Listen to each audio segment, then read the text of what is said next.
Fala, gente, tudo bem? Estou criando esse vídeo aqui para falar um pouquinho sobre minha experiência com o Dolphin Mini, BYD Dolphin Mini. Comprei esse carro faz 2 meses, comprei o polêmico verde. Acho que o interior dele é mais bonito que os demais, né? Aquele azul escuro não me agrada e por isso escolhi o verde, né? Sei que é uma cor polêmica, mas aprendi a gostar dele aqui. Bom, o carro na cidade, para mim, é espetacular. Ele tem alguns defeitos que eu vou trazer aqui na minha opinião, que são a falta da luz interna traseira, né, a luz de teto traseira, isso é inadmissível. Eu tenho filha, é muito chato, né, ter que colocar minha filha na cadeirinha e tirar e não ter uma luz ali de auxílio. Outra coisa que eu acho incômodo, a primeira velocidade do ar dele é muito forte. Eu acho que deveria ser um pouco mais baixa. Um detalhe, talvez para mim, não para outras pessoas. Eu acho que são esses dois pontos especificamente que incomodam um pouco. A questão da suspensão que todo mundo fala, andando na cidade é raríssimo algum incômodo. Ela é curta no retorno, né? Algumas pessoas falam que ela bate, que ela chega no final de curso. Eu não acho que seja isso. Eu acho que o problema é quando ela é o retorno dela, né? Quando ela sobe rápido, ela retorna muito rápido que o amortecedor não segura. Então ela bate no fundo no retorno. Aconteceu isso 2, 3 vezes. Sim, né? Não deveria acontecer, mas não é algo que eu acho que é um baita do incômodo. E na estrada, é o que eu queria comentar aqui com vocês, né? O carro, a princípio, não é um carro feito para andar na estrada, mas eu faço viagens recorrentes para Gonçalves, em Minas Gerais, que são 238, 240 quilômetros, alguma coisa assim. Pela autonomia do carro em quilometragem, né, teoricamente ele faria, né, esse percurso com uma carga completa de bateria. A minha grande dúvida era porque no final desse trecho eu tenho uma serra, né, então eu subo e eu fico constantemente gastando a bateria. Então minha dúvida era essa, e dessa forma o que eu fiz? Usei alguns aplicativos, né, o PlugShare, enfim, o próprio aplicativo da BYD Recharge para fazer a rota e tal. Esses aplicativos não são grande coisa, né? Eles te dão um norte aí para você definir onde você pode abastecer, recarregar e tal, mas a própria rota de algum deles é uma rota que para mim não é a melhor rota, né? Ele fazia uma rota pela Fernão Dias, eu nunca vou pela Fernão Dias. O caminho que eu faço é sempre pela Ayrton Senna, né? Pela Carvalho Pinto. E então, uma ajuda ali, você saber onde tem os postos de recarga e tal. Acabei fazendo uma recarga no posto, no Grau Market. Então, tem um baita de um eletroposto lá, eu acho que são 8 estações de recarga. Eu fui bem cedo, eu fui no feriado, nesse último feriado agora de Corpus Christi. Saí de São Paulo 4 horas da manhã, cheguei lá próximo das 5 horas, um pouco menos. Tinha um carro carregando, todas as vagas livres, foi super tranquilo de carregar. Eu cheguei lá com 80% de bateria e fiz a carga completa até os 100% em 12 minutos, algo assim. Não deu tempo nem de terminar de tomar um café lá, tirei o carro da vaga de carregamento, estacionei ele fora e completei minha viagem. Dali até Gonçalves são 150 quilômetros, alguma coisa assim, um pouco mais, tá? Eu não estou dando muitos detalhes aqui, mas é só para vocês terem uma ideia, né, de parâmetro aí, de viagem desse carro. O primeiro vídeo que eu estou fazendo aqui, mais para compartilhar e tirar a dúvida de quem está querendo ter um elétrico e nessa dúvida, né, se é possível pegar uma estrada com ele ou não. Eu saí de lá com 100%, fiz a viagem inteira, né, essa é a minha primeira viagem com ele, então fiz a viagem inteira no modo econômico. Fui numa velocidade de 105, 110 km por hora, no máximo, tá? A velocidade máxima dele é 136, 135. Ele anda bem nessa velocidade, se você quiser andar a 120, 125, ele anda bem na estrada, uma estrada boa, né? Não senti problema nenhum em relação a essa questão da suspensão e tal, nenhuma insegurança. O carro vai super bem, super silencioso. E é claro, né? É um carro que depois dos 70 por hora ele não tem mais uma grande performance, né? Até 70 por hora é um carro que anda junto com muito carro grande aí, né? A arrancada dele é muito forte, a retomada dele é muito forte, né? Até os 70, depois dos 70 ele fica um carro mais constante, mas eu que já estou aqui com meus 43 anos, já não sou nenhum menino e não quero mais correr em estrada, né? Eu até gosto de um carro, eu tinha carros mais potentes, né? E não fazia mais sentido para mim, inclusive para ficar na cidade, manutenção muito alta, eu usava pouco, consumo de combustível alto, enfim. Eu optei por ter um carro que eu preciso ter, porque eu tenho uma filha pequena, e ter o carro que me gere menos manutenção, menos custo e que me atenda de forma razoável. Eu tenho dois cachorros, tenho minha filha, o BYD Mini me atende aqui na cidade, né? Põe meus cachorros lá atrás, eles são cachorros médios, dá para colocar ali atrás, né? Não dá para fazer uma grande viagem. Quando eu vou viajar, até daria para eles viajarem atrás, né? Com as malas dentro, alguma coisa assim. O BYD tem um bom espaço embaixo do banco traseiro, né? Que ele é muito plano. Como minha filha vai com uma cadeirinha de um lado, ali tem bastante espaço para pôr mala. Eu ponho mala no chão da frente, né? Se quisesse dessa forma daria para ser. Eu prefiro colocar as malas no porta-mala. Meus cachorros vão um na frente ali e outro na parte de trás que é plana. Dá para eles super tranquilos. Então é um carro que me atende bem, né? É lógico que não existe carro perfeito, mas é um carro que me atende bem e na estrada me surpreendeu. Então, voltando ao ponto, eu saí do Grau Market com 100% de bateria, eu cheguei em Gonçalves com 37% de bateria, tá? Até para o meu espanto, né? Quer dizer que se eu não tivesse recarregado aqueles 20, eu chegaria com 17% de bateria. A terceira parte ali, né, se a gente dividir esse meu percurso em três partes, a terceira parte é só subida, né? Mas é curioso, porque de São Bento do Sapucaí de Santo Antônio do Pinhal até São Bento do Sapucaí, em torno ali de uns 50, 40 quilômetros, alguma coisa assim, subida e descida, e não gasta nada de bateria. Ele vai, gasta, carrega, gasta, carrega, gasta, carrega. Então, a hora que de fato eu chego próximo a Gonçalves, eu tenho que subir, né? Inclusive uma estrada de terra, outro lugar que ele me surpreendeu muito, foi muito bem. Nessa subida ele só gasta, né? Mas mesmo assim cheguei lá, teria chegado lá sem nenhuma recarga, o que para mim é excelente. Pô, e chegando lá você faz como? Né? Eu tenho um carregador que eu comprei da Wimob, né? Ele é muito bom porque ele não permite que você erre, né?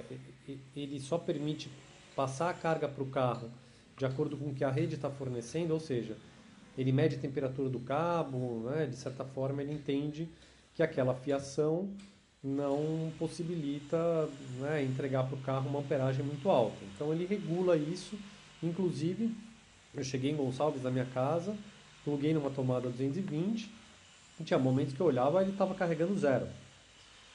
Simplesmente o carregador entendia que a rede não estava fornecendo e que ele não podia puxar. Ele fica lá com zero, tem horas que ele ia para 2, para 1, para 2,5 e deixei lá, passei o feriado, né? Cheguei lá, pluguei o carro ficou plugado basicamente 2 noites, carregou 100%. Tá? Então a rede lá é um final de linha da CEMIG, né? Uma rede horrorosa, deu certo, carregou super bem com o portátil. Tá? De novo, né? Não estou aqui querendo convencer ninguém a comprar um carro elétrico. É claro que, putz, né? Se acaba a luz, isso, aquilo, sim, você começa a ter alguns problemas. Existem alguns pontos de recarga lá em Gonçalves mesmo, de restaurantes e tal, que aí você vai conseguir 5 kW, 7 kW hora, mas eu carreguei em casa mesmo e deu tudo certo. O retorno, então assim, a ida eu conseguiria tranquilamente seguir sem recarga, tá? Dado isso, no retorno eu falei, pô, meu começo é só descida, né? Vai me sobrar muito mais do que os 17 que teria sobrado na ida. Então vim tranquilo, inclusive saí da minha casa, eu subo um pouco para chegar na divisa ali com São Paulo e Minas Gerais. Ele gastou 2% de bateria. Quando eu comecei a descer a serra de novo, ele já carregou 100%. Depois, quando começa o sobe e desce ali e tal, até passar Santo Antônio do Pinhal, ele estava com 87%. Quando começou a descer a serra de Campos de Jordão ali de novo, ele carregou até uns 92, 93%. Então, dali para frente, que eu estava quase já na Ayrton Senna, na Carvalho Pinto, eu estava com quase 100% de bateria, estava com 93% de bateria. Então, vim no modo normal, nem vim no modo eco, e inclusive vim mais rápido e tal. Cheguei em São Paulo com 20, quase os mesmos 17% que eu teria chegado lá, né? Sendo que tem subida, etc e tal, mas na volta eu cheguei com 20% de bateria em casa, porque eu vinha a 120, 125 no modo normal. O modo esporte não muda nada na velocidade final. Então, de 100 km por hora ali, enfim, né, numa velocidade alta, você não sente diferença nenhuma entre o modo esporte e o modo normal.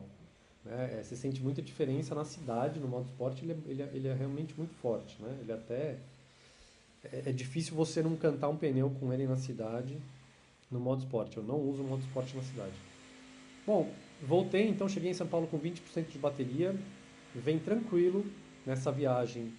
Dá para fazer tranquilamente essa viagem de ida e volta sem carregar, caso você tenha, né, um ponto 220 na sua casa, tá? O 110 acho que já complica um pouquinho, você vai ter que deixar carregando o carro o tempo inteiro, né? Se você for passar um final de semana, chegar lá com 17%, eu não sei nem se você consegue chegar a 100% de carga numa tomada 110 que a amperagem diminui, né? Mas se tiver um 220, tranquilo, tá? É, Na estrada de terra, esse carro já tinha me surpreendido muito na cidade em relação ao controle de tração dele. Eu já tive inclusive uma Saveiro Cross que tem, né, o mesmo sistema de controle de tração, era uma porcaria. Né? Funcionava com acionamento de ABS, o carro não saía do lugar, enfim, né, não funcionava. Nunca consegui usar aquilo de forma a me ajudar e sim só atrapalhava na terra. O do BYD é impressionante. Mesmo em São Paulo, eu moro numa região aqui na Vila Madalena que tem muitas subidas e descidas. Na época de chuva tem muita subida aqui que muito carro não sobe, fica patinando. O controle de tração do BYD Mini é impressionante. Você aciona o controle de tração, o carro quase para numa subida, mas ele não patina. É impressionante. E existem situações que ele tende a quase parar, porque ele sabe que se ele der potência vai patinar. Então, mas assim, subi lugares aqui que a Saveiro não subia. Simples assim. Né? Não estou dizendo que a Saveiro é um carro cross, nem deveria ser, mas é um carro normal, como qualquer outro de cidade, como todos os outros que não sobem essas ladeiras por aqui. O BYD sobe, com esse controle de tração, funciona muito bem. E na estrada de terra também, fui com o controle de tração acionado no modo Eco, uma estrada de terra que é só subida, né? Já tive problemas com outros carros lá. Os meus últimos carros eram 4x4. Eu tinha uma Outlander Sport, inclusive foi dela que eu comentei, né? Que gastava muito combustível. Na cidade era muita coisa para a cidade, mas para viajar era um carro muito bom. Na estrada de terra nem se fala, né? É, e mas carros normais, já subi com carros normais essa serra que eu subo de terra para chegar em casa e sempre tive dificuldade e tal. BYD, não vou dizer para vocês, né, que é feito para isso, lógico que não, mas ele sobe muito bem. Ele não patinou em nenhum momento. Eu fui devagar, porque é um carro baixo, não é um carro alto, não bateu embaixo em nenhum momento. E lá tem pedras grandes e tal, mas você consegue ir escolhendo o caminho porque você consegue ir devagar, porque ele não deixa o carro patinar. Então você vai em velocidade baixa, constante, ele vai embora. Ah, vou parar aqui e sair acelerando uma estrada de terra com, né, um ângulo de 30 graus de inclinação. Não sei se ele vai sair, não fiz o teste, tá? Pode ser que ele não saia como qualquer outro carro. E com controle de tração acionado, pode ser que ele entenda que não dê para dar tração para sair dali. Então você pode entrar em apuros aí. Mas, de novo, o carro não é feito para isso. Mas me surpreendeu muito a forma como ele andou na estrada de terra. Então, assim, eu estou muito satisfeito com o carro. Eu não esperava, eu comprei esse carro imaginando que eu fosse alugar carro para viajar, né? Enfim, todo mundo critica, carro elétrico não dá para isso, não dá para aquilo. Eu acho que não existe nada perfeito.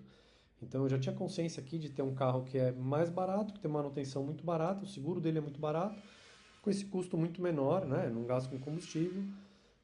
Eu poderia alugar um carro para viajar, eu viajo uma vez por mês para esse mesmo lugar, ou para Ubatuba.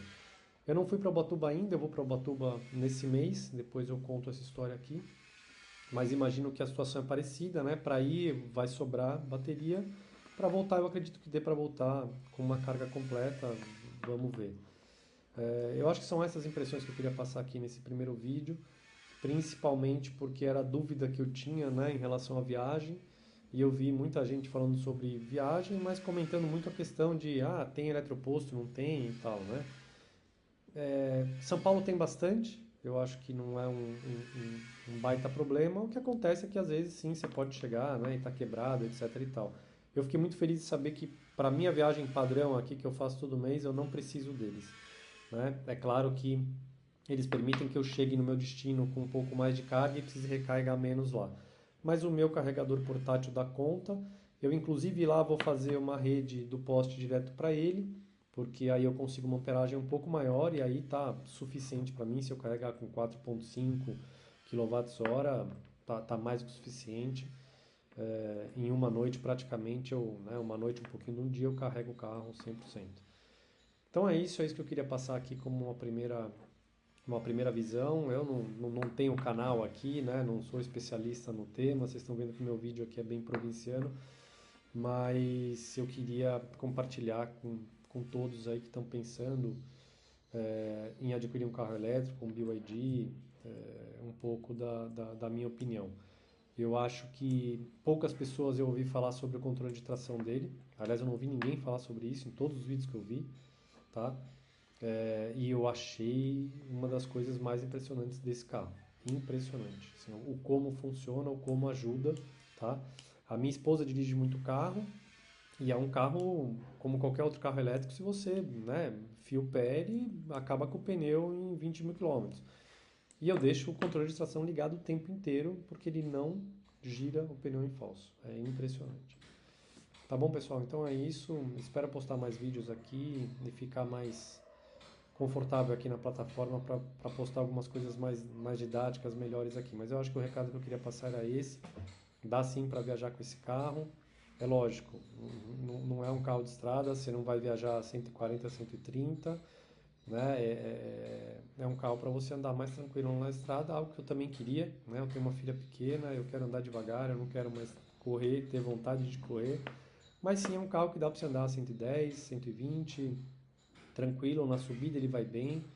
É lógico, você vai fazer uma ultrapassagem na subida e tal, não é a condição, tá? Não dá, né? Não dá pra você estar assim, a 100 por hora, querer meter o pé e que ele vá para 120 numa subida, ele não vai, né? Ele vai muito lentamente. Então, a ideia não é essa, o carro não é feito para isso, mas sim, se você é um cara mais tranquilo, né, disposto a viajar, né, sem pressa para chegar, viajando aí a 110, 100, 110, 120, dá para ir numa boa, com segurança, gastando muito pouco e ainda ser surpreendido aí numa estradinha de terra vicinal, aonde o carro trafega muito bem, tá bom? Valeu, pessoal, obrigado.